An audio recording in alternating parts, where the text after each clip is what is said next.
forgive me for this trap shit. Sergeant Smack make it backflip. Telly Hank did with the action. With the vital speaking Spanish. Frank Matthews, how I vanish. Poof. Came back like I'm King Tut. Gold BBS is on a beamer. When Fat Cat was 10 queens up. Ball off the profit, not the re-up. Fly like Puerto Rican Jesus. Uptown like I'm Baby May. Just caught a touchdown from the bay.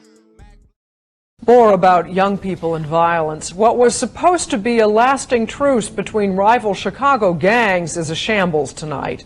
Officials there have asked the federal government to step in, while police take unusual steps to stop the violence. Here's NBC's Dawn Fratangelo. It's after midnight on Chicago's South Shore, and police are enforcing a curfew for minors. If I was a juvenile, take one step back toward me again. It may be what keeps these kids alive or out of gangs.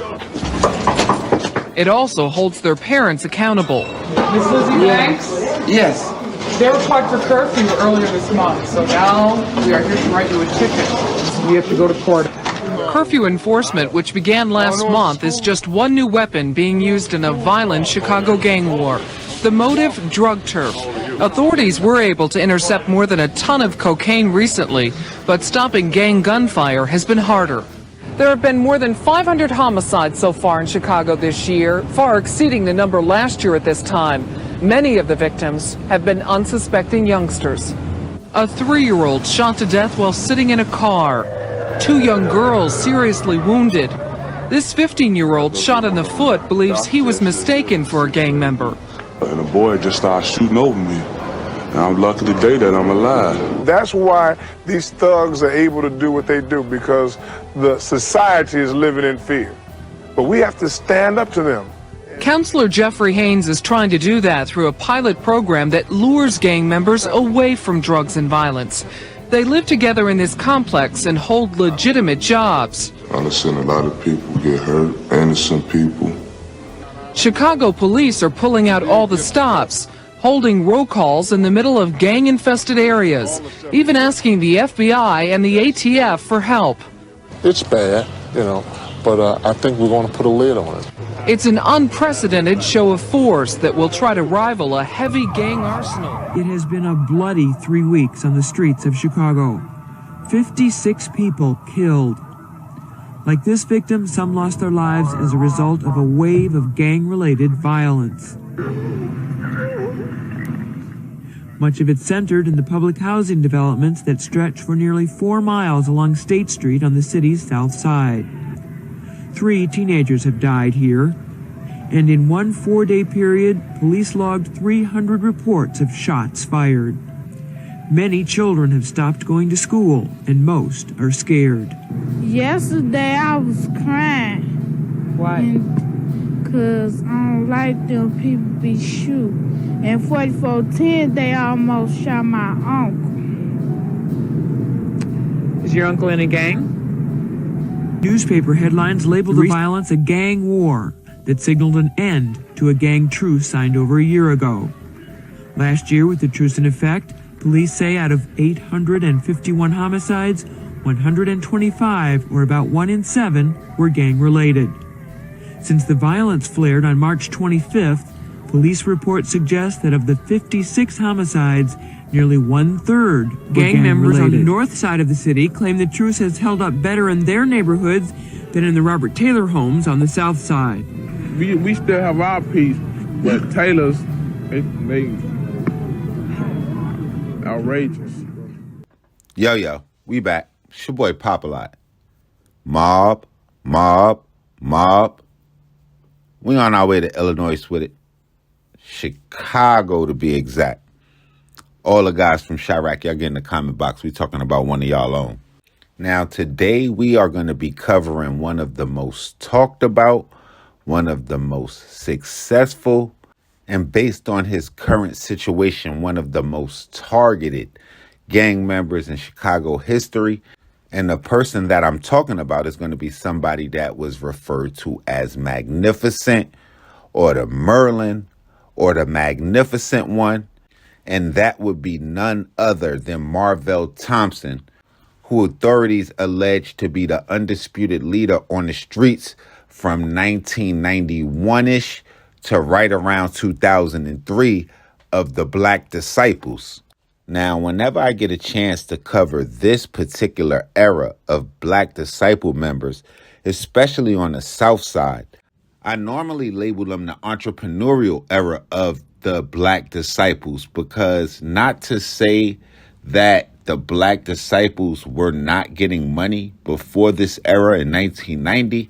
What I'm saying is this particular era of Black Disciples took it to a whole nother level as far as the money was concerned. And it also helped a lot that this was the prime height in time for crack cocaine use in the United States. So according to federal authorities, when then leader of the Black Disciples, Jerome King Shorty Freeman, was arrested in the early 1990s, leaders of the Black Disciples gang was called to a Southside apartment building that members of the Black Disciples known as the Castle, and they were said to hear from their newly anointed king, which happened to be Marvell Thompson. It will be there where, according to the Chicago Tribune, he would assemble the drug dealers of the Black Disciples, and he would let them know if they play by BD law, they would prosper, but violators would either be beaten or killed. And apparently that speech worked, because they're going to say since then, in 1991, Marvell Thompson, who was 35 years old at the time, ran the gang like a diversified corporation, raking in drug profits in upwards of $300,000 a day, which in turn the government would say that the gang would launder the money with certain investments, which included apartment buildings, a car wash, a nightclub in Atlanta, as well as a record label titled Mobb, in which Marvell Thompson would use to release a local hit by the name of Cha Cha Slide, as well as Casper Slide 2. So yeah, this was definitely the entrepreneurial era of the Black Disciples. And if I was comparing them to a company like Apple, Marvell Thompson was going to be somebody like Steve Jobs, or if they were the American Mafia at that time, Marvell Thompson will be somebody like Paul Castellano, just as much businessman as he was gangster. And he would head the gang at a time where they had a lot of well-known members. It was said that he was very close to Vernie and Varma Voker, the BD twins. Though his reign over the Black Disciples was very, very lucrative, it would essentially come to an end for him and 45 other members in May of 2004, where they were hit with a slew of drug and conspiracy charges. Now, for Marvell Thompson, who the government would go on to paint as king of the Black Disciples at his trial, an accusation that he would refute numerous times, would result in a 45-year prison sentence for him. Now, usually in a situation like that, you might as well go ahead and wrap it up. But that is not going to be the case for Marvell Thompson, as well as 60% of Chicagoans, including Larry Hoover, because thanks to Kanye West and Donald Trump, they are all seeking early prison releases under Donald Trump's First Step Act.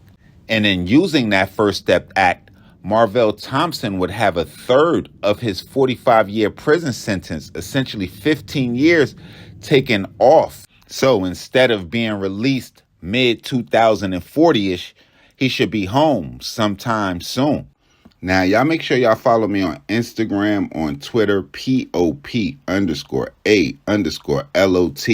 Y'all hit the red subscribe right under this video so y'all know when this real trill spill shit is dropping. Y'all go ahead and flood the comment box below, and y'all let me know if y'all remember this time in the city. It was right after the gang truce. Violence was still kind of going on. And y'all get down there and make sure y'all let me know what gangsters we haven't covered, what towns we haven't been to, what stories we missed, what we got wrong, all of that. And I'm going to be right here till next time. Y'all already know what it is with me. It's your guy, Popalot. Mobb, Mobb, Mobb.